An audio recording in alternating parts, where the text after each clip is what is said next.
In our very first story, plans by the National Communications Authority to shrink the coverage area of some radio stations in the country is facing stiff opposition from the operators. The regulator has stated that existing radio stations whose broadcast signals go as far as 100 kilometers will, at the next renewal of their licenses, be required to reduce their reach to within a 45-kilometer radius. The operators, under the umbrella of the Ghana Independent Broadcasters Association, however, say the move by the NCA is not justifiable, as it will have grave consequences for their businesses. One of the key implications for the operators, according to the Ghana Independent Broadcasters Association, will be a reduction in the number of advertisements they can attract, which by extension will reduce their revenues. Giba is, however, especially unhappy over the NCA's failure to consult the media owners. Well, we are told that upon renewal of your license, if you are originally working with a 100-kilometer coverage, then at the point of renewal, you will be asked to reduce it to 45 kilometers. And that's where we have an issue. Upon application, you are given the mandate or the license that gives you that mandate to reach out within that geographical area. So that is what we are talking about. Now, some were given 100 kilometers at a time when they were setting up their businesses. And now the NCA has come up with the new policy where if you were originally using 100 kilometers, you are required to push it down to 45 kilometers. And what we are saying is that whereas it's technically feasible and plausible for the NCA, we believe that it does not make business sense for us. And that's where our contention is. You know, we deal with audiences. A radio station is not just a broadcasting outfit. A commercial radio station sells commercials based on, one, their reach, and their reach is a function of the coverage. Okay, and what they deliver to the advertiser is audiences. Now, these audiences are contained within that geographical space. He insists the operators will have to lay off workers if the NCA goes ahead with its plans. So, if I have built my station based on a 100-kilometer module or license, I'm saying that I have invested in infrastructure, I have invested in equipment that will be able to carry me to the 100-kilometer coverage area in the name of the transmitter, the antenna, the broadcasting masts, and all other things. Now, I will have to invest in this in order to reach the 100 kilometers. Beyond that, I would have to recruit people who can support programming and marketing to service the 100-kilometer radius. So if when I came, you gave me 45 kilometers, I would have bought a smaller transmitter that will only suffice for 45 kilometers. You understand? And based on 100 kilometers, I've employed 100 people. Okay, so what it means is that we will all have to cut down the number of people we employ. Giba says it would consult the NCA on its latest decree and hopes its members will be allowed to work within their usual transmission strength. Now, many childhood cancers are treatable, but many parents do not know this or do not see the signs early enough to present their children to the hospital to enable them get treated. The Children's Eye Care Unit of the Kolebu Teaching Hospital records many childhood cancers coming in late. In most cases, there is little experts there can do to help but to pluck out the eyes of these children to save their lives. In the following report, Martha Krensalakwa tells the story of an eye for a life, the case of childhood cancers that present in the eyes and how parents' ignorance can make matters worse. The Kolebu Children's Eye Clinic, which is one of the 2 centers in Ghana, cater for complicated eye needs of children, and it sees an average of between 50 and 60 cases a week. These are the basic signs parents must jump to and quickly send their children to the hospital. One good thing is knowing what a normal eye looks like, okay? you know that the surface of the eye, you see this black circle, where actually in front of it is a very transparent thing, okay? And then you see the blackness, and that's all you should see, black in the central part. Sometimes you notice that instead of looking straight at you, one eye is looking away. That's one of the first signs of childhood cancers. It can also be a sign of a refractive error. Like I said, a child who needs glasses, one eye might look away. But one of the most telltale signs that this child has a cancer is when you see a white spot within the black, okay? It's typically described as a cat eye because when light reflects on it, it becomes white and shiny. You know how when lights, yeah, like a cat's eye. Yes, it becomes glistening and bright. So most parents will notice this more in the evenings. But most parents, out of ignorance, dismiss these telling signs or gloss over them as if they were part of the phases of growth. Dr. Sewakwa shares some of the common cases they record. For us here, one of the main problems we have are congenital cataracts, when there's a whitening of the natural lens in the eye, and it makes them blind, and that they need surgery to remove. We have cases like congenital glaucoma, where the pressure inside the eye increases, the eye gets a bit bigger than normal, sometimes it gets a bit white, and that can also lead to blindness if it's not tackled early enough. Pediatric ophthalmologist at the Kolebu Children's Eye Clinic, Dr. Vera Adubia Isuma, is happy to see one of her patients she describes as the longest surviving cancer patients at the unit. She's a little worried, though, that they do not have all the systems to treat and manage these children. The very early forms of the disease, we are not able to treat that in Ghana. When it's advanced, the eye has to be removed, but there are other forms of treatment that can salvage or that can save the vision and then also save the eye if the lesion is picked early. And in developed countries, they have screening programs where children are screened. We don't have this screening program in place now, but we are working towards that.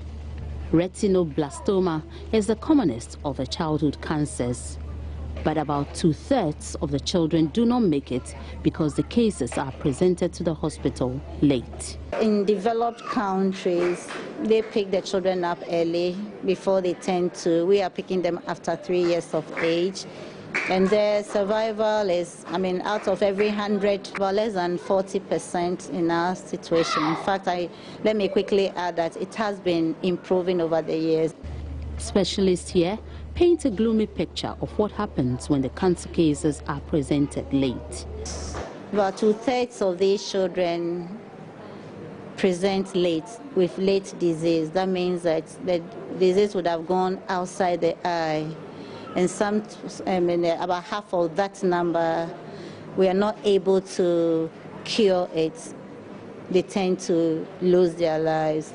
The common one is retinoblastoma, and unfortunately, if it doesn't present early enough, we might have to remove the eye in order to save the life of the child. Fortunately here, when we remove the eye, we put an artificial one inside, which looks normal but does not see. But it's not all gloomy, as I watched one of the success stories of the unit. 10-year-old Papa's mother shed tears for the son she could have lost years ago, but for an early report to the hospital. Papa has been free of cancer for the past 3 years, and the staff of the eye care clinic and family have every reason to celebrate an eye for a life.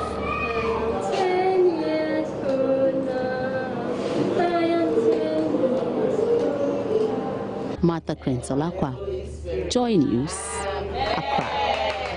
The Forestry Commission's Red Plus project will kickstart this July. Reducing emissions from deforestation and forest degradation, Red Plus is a globally acclaimed climate change mitigation mechanism which aims at strengthening Ghana's capacity to prevent and reduce deforestation and forest degradation, as well as enhance carbon stocks. Head of the Red Plus Secretariat at the Forestry Commission, Robert Bamford, is certain the project will, in the long run, bring some relief to the energy sector. Implementation of RED Plus is expected to generate both monetary and non-monetary benefits from a range of sources such as donors and multilateral funds and the voluntary and compliance carbon markets. These benefits are supposed to serve as incentives to stakeholders in achieving RED Plus objectives. The RED Plus Secretariat has been able to access $3.6 million for the RED Plus project. We've been able to access $3.6 million for readiness. In the pipeline, we are to receive $50 million for piloting RED Plus on the ground. And this is a subnational pilot program which is being coordinated by the Ministry of Lands. I believe by July they should be hitting the ground. Also in connection with the readiness of RED, we have received an additional $5.2 million to complete the readiness and come up with a RED Plus readiness package. With this package, if it is approved by the World Bank, we will then be able to roll out our emission reduction program for the cocoa and forest landscape. And the objective of this program is to pay for efforts being made to reduce greenhouse gas emissions. It includes capacity building, strategy formation, existing policy review, and pilot activities under the RED Plus. Mr. Robert Bamfo, head of RED Plus Secretariat at the Forestry Commission, says the energy sector will be a beneficiary to this project. Under the RED Plus, we have energy issues like renewable energy, the use of fuel wood for cooking. We are thinking of energy efficient cook stoves as an intervention to reduce the impact on our natural forests. But the technology group, the technology transfer group will look at the issues of hydropower and alternative energy sources. Yeah. So if it takes off in July, will there be any effect in our energy situation? The RED Plus, if it kicks off in July, as I said, because it is impacting on the forestry sector, will actually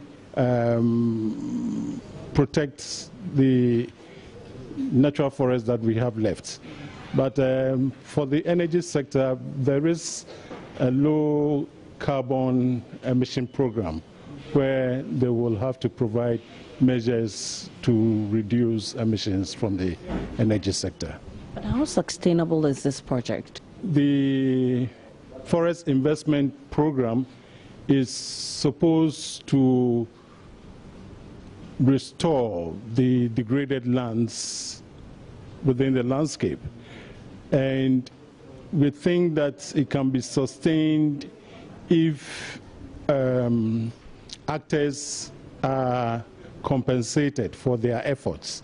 And that is where we enter into the emission reduction phase, where if you restore a degraded landscape, you get payment for your efforts. And if these incentives are not brought on board, it is difficult to sustain the RED program. A well-designed benefit-sharing system is expected to maximize the opportunities RED Plus provides and ensure it delivers on its objectives. To be able to sustain the program, Mr. Bamfo hints there are plans to generate funds internally to support the project. Ashi Ibrahim, Chori News, Accra. We're still live on Joy News Prime. Still to come, flag bearer of opposition New Patriotic Party breaks silence on the crisis in the party with a call for all factions to cease fire and refrain from acrimonious public debates. Welcome back. Now time for the rest of our stories. And the leader of the opposition New Patriotic Party, Nana Addo Dankwa Akufo-Addo, finally broke her silence on the crisis that has rocked the party in the last few weeks with a call on members to hold off their attacks at each other. The opposition leader, among other things, urged party faithful and sympathizers to end factionalism and rally their support and energy towards the upcoming elections. Conspicuously missing at the press conference, however, were embattled National Chairman Paul Afoko and General Secretary Kwabena Agyapong.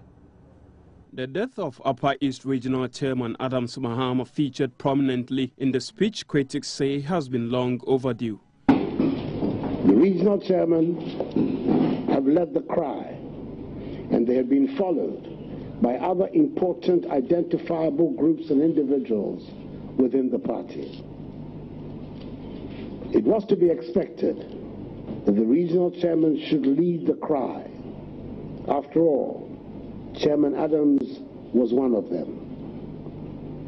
It is especially sad for our party that this tragedy should befall us right at the time, indeed the first time, that we have a group of regional chairmen who have developed such a great sense of brotherliness among themselves. It is not surprising, therefore, that they should consider an attack on one of them as an attack on all of them. He described as understandable certain outbursts that have been made following the tragedy, but admonished party faithfuls and sympathizers to cease fire and work in the interests of the party. Having heard so many people, my first call on all party members and supporters is to cease fire. The finger pointing, the name calling, the insults, the lies, the denigrating of past and current leaders must stop. They are to be roundly condemned. His Excellency John Agyekum Kufuor, second President of the Fourth Republic, remains an icon of our party and nation, whose legacy we in the NPP must jealously guard. Regional chairmen across the country have in recent times made moves to impeach the embattled national chairman and general secretary. Nana Addo, however, called on supporters of the party to allow the duo discharge their work without hindrance. Whilst we continue with the period of mourning for Chairman Adams, and until the party's governing bodies meet, I ask that we normalize things within our party. This means, for instance, that the officers of the party, the national chairman and the general secretary in particular, must have access to their offices at party headquarters and not be hindered in any way from being able to conduct their duties. The NPP way of doing things is to be guided by law and order. Nana Addo downplayed the crisis in the party, assuring the NPP will come out of it stronger. The NPP is not the first party to face crisis, and the NPP will not be the last party to come out of its crisis stronger. Critics, however, say the absence of the embattled national chairman and general secretary goes to cement the perceived deep-seated factionalism in the party.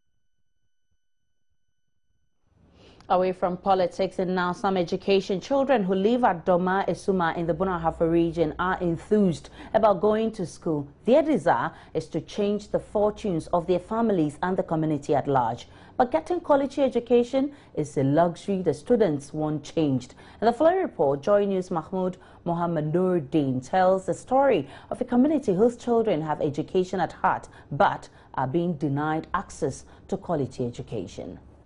Access to education for many of the children in Ghana's farming communities remains a rare privilege.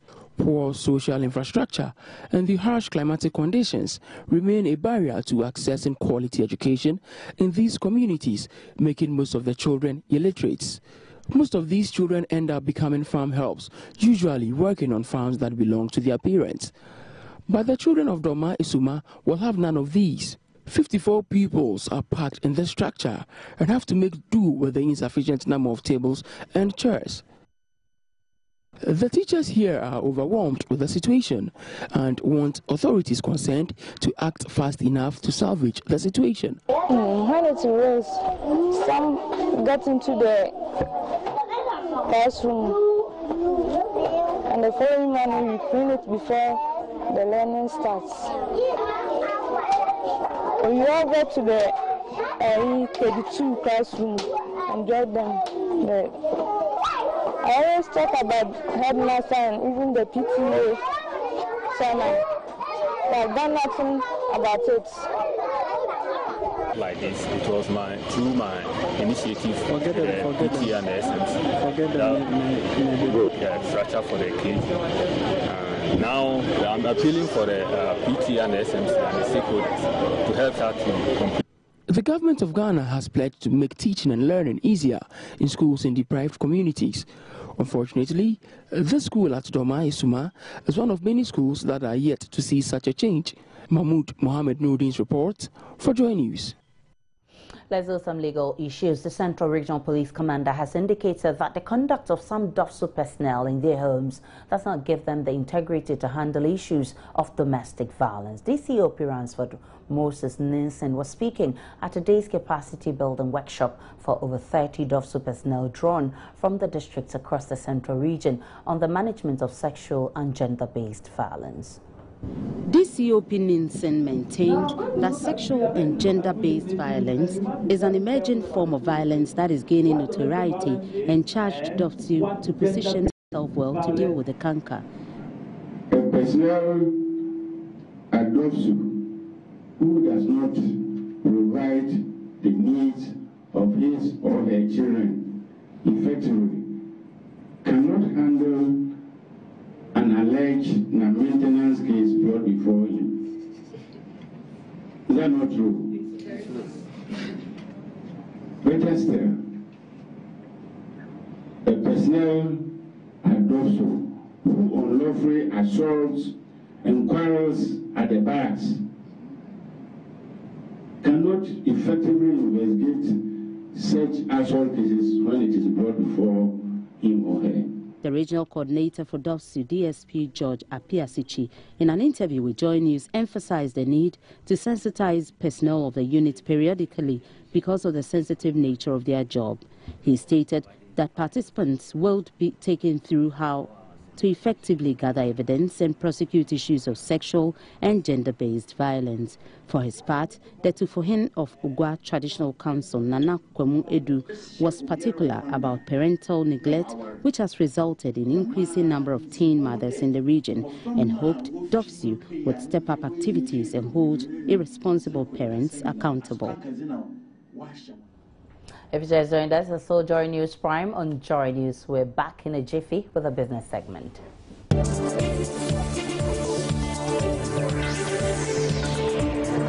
Welcome back now. Time for business, and Etonam says here. Hi, Etonam. Hello, Looking Aisha. Good as usual. Thank you. I'm learning from you, Aisha. What are these experts saying? Because for me, it's difficult to get a loan these days because I'm scared of the huge interest I'm supposed to pay. Yeah. So some analysts are calling for some review in the formula used in calculating the base rate. You know, the base rate determine what kind of interest rates we get from the other commercial banks. Seriously, there's something. There's something wrong with the formula. I agree, Aisha.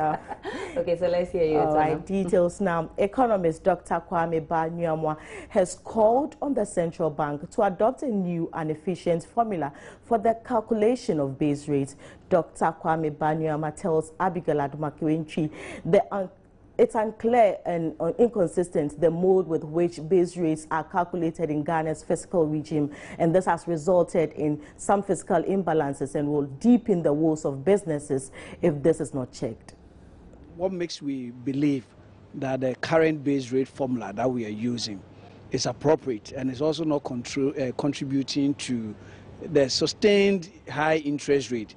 Because once you're saying that the banks are looking at the cost of funds as a component of the base rate calculation, It also means that government budget deficits, which affects government borrowing, which then increases the TBU rate, which is a representative rate as far as investors, both savers and lenders are concerned. When somebody is going to ask for, to invest in fixed deposits, he's looking at the TBU rate. So when government fiscal deficits leads to an increase in the TBU rate, and it is then used as an input in the calculation of the base rate, technically what it means is that the government inefficiencies, which are leading to fiscal imbalances, which are creating problems for crowding out, is being passed on to the customer, because once the TBU rate goes up, then to all intents and purposes will affect banks' base rates in general. So if I pass on the government's, let's say, inefficiency in quotes, the bank's own inefficiency, I put it in a formula and I get a figure, and the central bank says you cannot lend below it, I'm suggesting that maybe we need to rethink the formula, because it's not the only way of calculating base rates.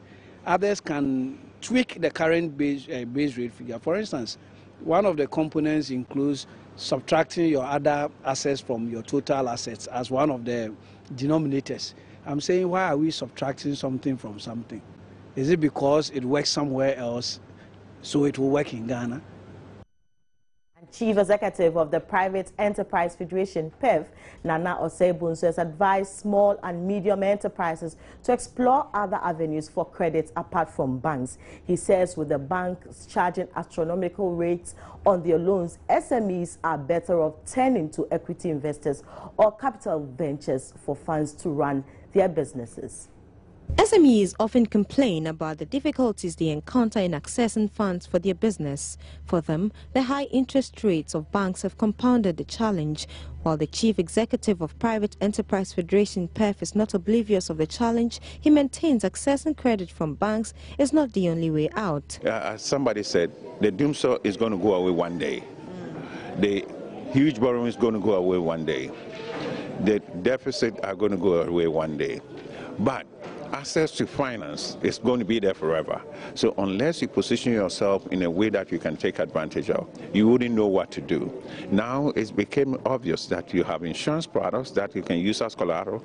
It became obvious that you have private equity funding that you can tap into without any additional interest costs. You have the alternate market that you can go and raise money. So all these things exist. Banks, although willing to help SMEs contend, they are in to make profits as businesses. Is the policy rate actually doing the work that it's supposed to do? Because if the policy rate is supposed to be the rate at which the central bank lends to the banks, and the central bank says, no, but when you need money, I'll lend it to you at the policy rate plus 3. So it comes out to what? 25.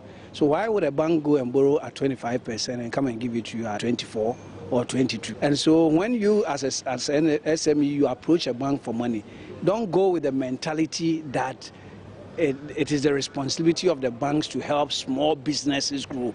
Yes, we know that, but it's not their defined corporate social responsibility. The business that the proposal you are bringing should make economic sense to the bank. It is for such arguments that the PEF engaged the private sector and financial institutions to understand issues surrounding credit and the credit opportunities that exist for SMEs. The financial literacy seminar was also to provide a networking platform for small businesses. Abigail Adumakunchi for Joy News. The Director General of the National Communications Authority, Parok Van Persie, spent his last day in office today. His tenure ends officially this Sunday, May 31, having been appointed on June 1, 2010. He brought to the NCA a career in investment banking, corporate management, dating back some 25 years, and it was during his tenure that landmark initiatives in the telecoms industry, such as SIM card registration and mobile number portability, was implemented. He explains to Joy Business the growth witnessed in the communication industry so far was primarily on the back of government's sound policies and the good direction of the management and board.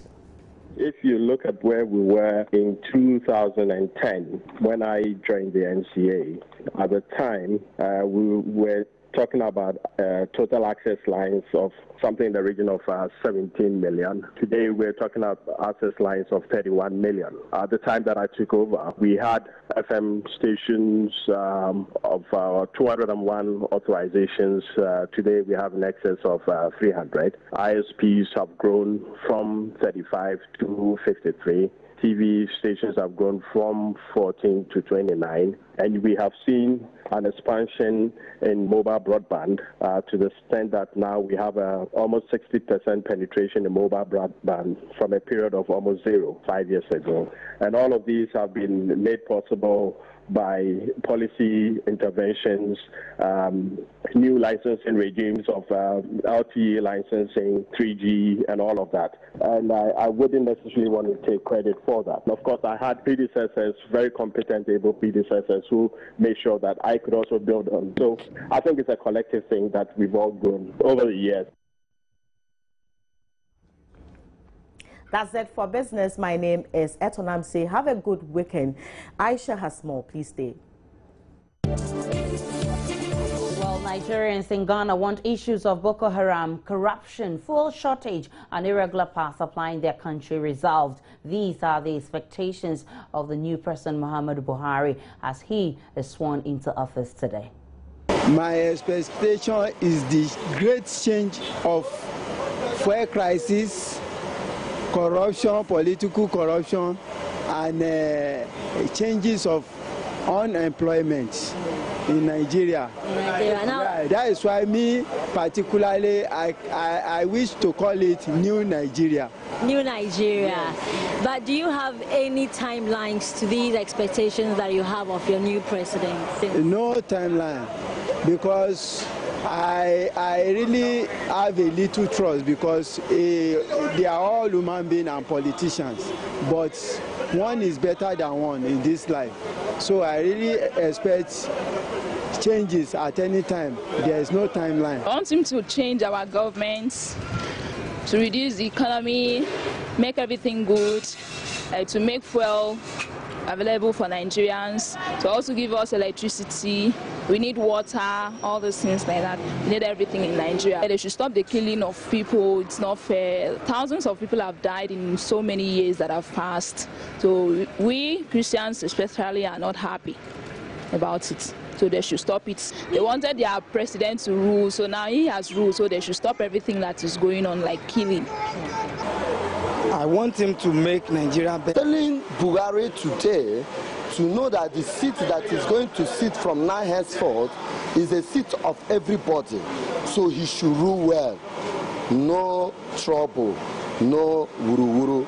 Let them do it with one love. Let him not to ignore anyone, because any day he started ignoring someone is the day he will go down. Is this something that Buhari can do that will make you go back to Nigeria? For me, my plan is to come out and make my own money and get back to Nigeria and make my own people feel well. A lot is expected from every leader, be it spiritual, religious or academic. Now, as Muhammadu Buhari is being sworn into office as president of Nigeria today, these Nigerians have high hopes and expectations from him. They, however, do not have timelines for him. They want him to take his time and ensure that the issue of Boko Haram, corruption, fuel shortage, amongst others, are all sorted out. From Tipton Lane here in Accra, my name is Hannah Odame for Joy News. Away from Nigeria, a total of 741 migrants traveling in 6 boats have been rescued off Sicily. The Italian Coast Guard says the migrants who had set sail from Libya were picked up by EU naval vessels on Thursday. Last month, the EU pledged to beef up maritime patrols and fight trafficking. The UN estimates that 60,000 people have already tried to cross the Mediterranean in the past 5 months, and that about 1,800 people have died. And that's all by way of international news. Now time to take some updates from the weather.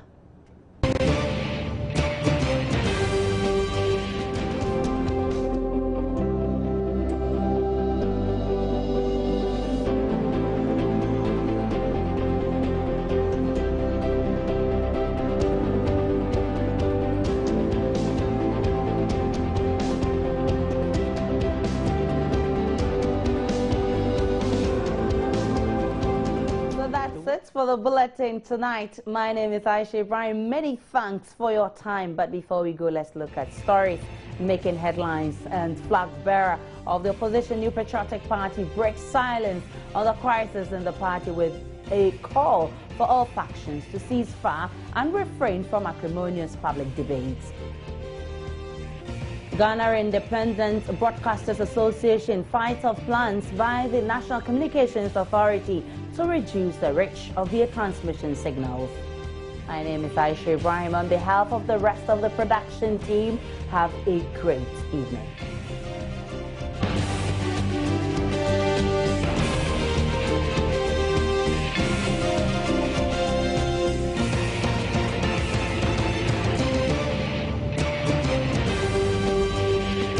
This is Joy News Prime.